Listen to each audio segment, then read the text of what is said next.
Picture this. You're a child standing in a room where emotions are loud, unpredictable, and unmanaged. No one is guiding you. No one is shielding you. So you do the only thing you can do. You become alert. You watch faces. You learn moods before words. You learn when to speak and when to disappear. And years later, as an adult, you wonder why relationships feel exhausting, why silence shakes you, and why you give so much without feeling protected. Stay with me, because later I'll explain exactly how this early lack of emotional protection shapes the traits you carry today, and why it also gives you a strength most people never develop. There's another thing I'll come back to. It's the quiet moment when you realize that your sensitivity was never the problem. It was the environment you had to survive in. I'll explain why understanding that changes how you love and how you choose, but not yet. If you were not emotionally protected as a child, you didn't grow up fragile. You grew up vigilant. You learned to take responsibility for emotional weather that wasn't yours to control. You learned to be the calm one, the understanding one, the one who didn't make things worse. And that training doesn't disappear just because you get older. It follows you into adult relationships. That's why silence feels so hard for you. When someone pulls back, when they don't respond, when there's distance, your body reacts before your mind does. Silence doesn't feel neutral. It feels like danger. It feels like something you must fix. As a child, emotional neglect or volatility meant you had to act quickly to stay safe.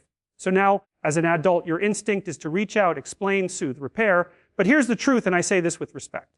Silence is not rejection by default. Silence is space. And space reveals things that noise can't. No contact feels painful because it forces you to sit with uncertainty instead of managing someone else's emotions. It removes your old role, and that role once kept you safe. Of course, it feels uncomfortable to let it go. But chasing, no matter how well intentioned, lowers your position. Not because you are wrong for caring, but because when you chase, you take responsibility for a connection that requires two people. You tell the other person, without meaning to, that they don't have to show up fully for you to stay. You shrink yourself to preserve something that might not be stable to begin with. Here is the spine line I want you to remember. Self-respect is quiet, but it is never weak. When you chase, you keep the relationship moving, but not necessarily forward. You create activity without progress. You confuse effort with intimacy. And deep down, it drains you because part of you knows you are overextending. You weren't taught emotional boundaries early on. You were taught emotional responsibility. That's a heavy burden for a child. So as an adult, you're skilled at empathy, but less practiced at asking a simple, powerful question. Is this good for me? Silence gives you room to ask that question honestly. When you don't immediately react, you interrupt the old pattern. You stop performing emotional labor that no one asked you to carry. You let reality show itself. I promised earlier to explain how a lack of emotional protection shapes your adult traits. One of the biggest traits is hyper-responsibility. You feel responsible for harmony. You feel responsible for repair. You feel responsible for other people's comfort. That's why you feel guilt when you stop reaching out, even when you're tired. But guilt doesn't always mean you did something wrong. Sometimes it means you did something new. Self-respect is quiet, but it is never weak. When you choose silence instead of chasing, you're not punishing anyone. You're observing, you're letting the dynamic breathe. And something interesting happens when you do that. The balance shifts. The person who is unsure, distant, or inconsistent now has to sit with their own choices. You're no longer filling the gap. I'll explain later exactly what changes in their mind when you stop reaching out, because it's important. For now, understand this. People feel the difference between availability and presence. One is endless. The other is intentional. You may worry that if you don't chase, you'll lose them. That fear makes sense. But listen carefully. If the connection only survives when you abandon your own needs, it's already costing you too much. You were not emotionally protected as a child, so you learned to protect everyone else. Adulthood asks something different of you. It asks you to protect your energy, your time, and your dignity. Silence is powerful, not because it manipulates, but because it clarifies. It shows you who leans in when you stop leaning for them. It shows you who values you beyond what you provide. And this isn't about becoming cold or distant. It's about becoming grounded. Count. Selective. It's about choosing relationships that don't require you to disappear to keep the peace. In the next part, we'll go deeper into the psychology of stepping back. We'll talk about why the urge to text feels almost physical, what to do in that moment, and how to redirect your focus so you stop living in emotional reaction mode. For now, let this settle. Silence isn't weakness. For someone like you, it's the beginning of protection you never had. When you step back, it can feel like you're breaking a rule you lived by your entire life. The rule said, stay alert, stay responsive, stay available. Stepping back feels wrong because it removes you from a role that once kept you emotionally safe. Psychologically, what you're really doing is challenging a survival pattern. Your nervous system learned that closeness prevented chaos, so distance now feels threatening. But distance, when chosen consciously, isn't abandonment. It's differentiation. It's you separating what you feel from what you're responsible for. The psychology of stepping back is simple, but not easy. When you stop reacting, you create space between stimulus and response. In that space, awareness grows. You're no longer operating on reflex. You're operating on choice. And choice is where adulthood actually begins. Here's what quietly changes in their mind when you stop reaching out. At first, there may be confusion. You're no longer predictable. You're no longer filling the emotional gaps. And predictability, while comfortable, often leads to complacency. When that disappears, attention returns. They begin to notice what you provided, not because you announced it, but because it's missing. Self-respect is quiet, but it is never weak. When you were always there, your presence blended into the background. When you step back, your absence creates contrast. The human mind is wired to notice change more than consistency. Suddenly, they're left with unanswered questions. Not because you demanded answers, but because you stopped supplying reassurance. This doesn't guarantee they'll step up, and that's important. Silence isn't a strategy to control outcomes. It's a filter that reveals them. Some people lean in when faced with space. Others drift further away. Both responses are information you need, not judgments you should fear. Now let's talk about the urge to text or call, because this is where most people struggle. The urge often comes suddenly. Your mind creates urgency. It tells you that if you don't act now, something bad will happen. That urgency isn't intuition. It's a stress response. It's the body trying to return to what's familiar. The first practical step is delay, not denial. Delay, tell yourself you'll wait 15 or 20 minutes. During that time, change your physical state. Stand up, wash your face. Take a slow breath and extend the exhale. Put the phone down somewhere inconvenient. The goal isn't to suppress the urge, but to let it peak and pass. Next, ask yourself a grounded question.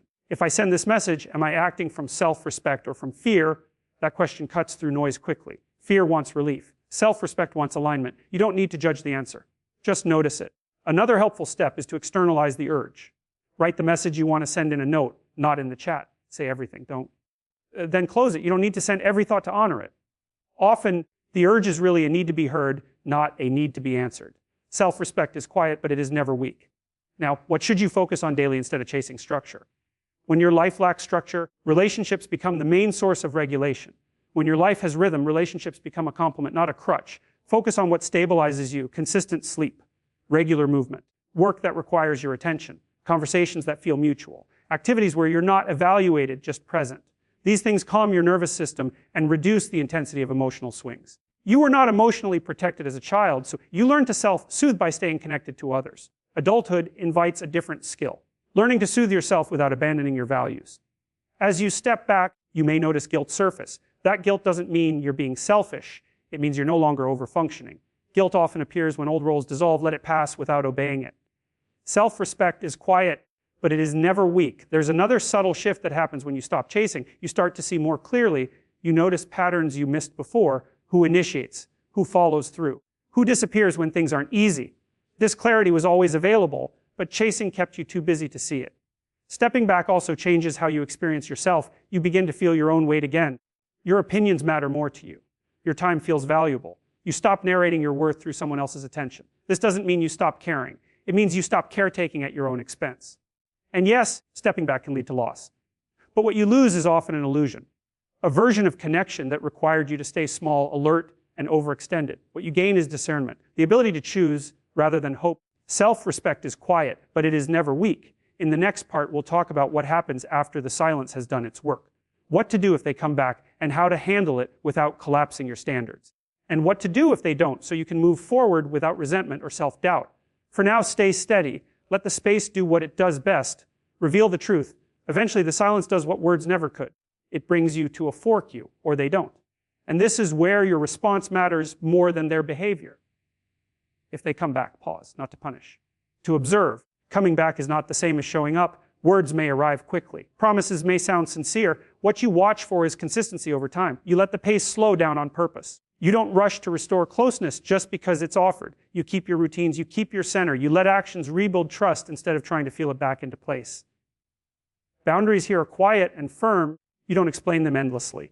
You live them. If communication becomes inconsistent again, you don't chase clarity. You step back again. If effort is present, steady and respectful, you allow the connection to grow naturally. Your standard is simple now: mutual effort, emotional safety, respect without negotiation. Self-respect is quiet, but it is never weak. If they push you to return to the old dynamic, where you were always available and always understanding, that's information. If they honor your pace and meet you with steadiness, that's information too.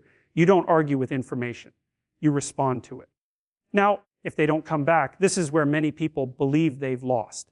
But listen carefully, this is not failure. This is resolution. Silence has answered the question you were afraid to ask. Closure doesn't come from one last conversation. It comes from acceptance. You accept that the connection required you to carry more than your share. You accept that wanting more doesn't make you demanding. You accept that being emotionally unprotected as a child taught you to tolerate too little for too long. You move forward by choosing dignity over explanation. You don't send a final message to be understood. You let your absence speak. You grieve the hope you held, not the reality you experienced. And then you redirect your energy toward places where it is met, not managed. Self-respect is quiet, but it is never weak. This is where something important shifts inside you. You stop seeing endings as rejections and start seeing them as redirections. You realize that not everyone who enters your life is meant to stay, and not everyone who leaves was meant to remain. That understanding doesn't harden you, it grounds you.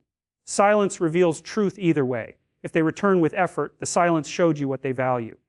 If they disappear, the silence showed you what they were never prepared to give. In both cases, you gain clarity instead of confusion. Let me bring this together quickly. You were not emotionally protected as a child, so you learned to stay alert and over-responsible. Silence feels hard because it challenges that old role. Chasing lowers your position because it trades self-respect for reassurance. Stepping back restores balance. It reveals truth. And it gives you your center back. If they come back, you lead with standards and pace. If they don't, you move forward with dignity and closure.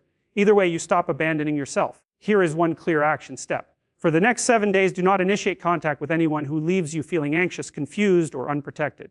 Use that time to strengthen your daily structure. Sleep at consistent times. Move your body. Focus on work or creativity that absorbs you. Spend time with people who don't require you to shrink. Teach your nervous system that safety can exist without chasing. Self-respect is quiet, but it is never weak. You didn't receive emotional protection early in life. That wasn't your fault. But now you get to give it to yourself. Calmly, firmly, without apology. Hold your ground. Trust what silence shows you. And when you're ready, watch the next video where we talk about how emotionally intelligent women build relationships that don't cost them their peace.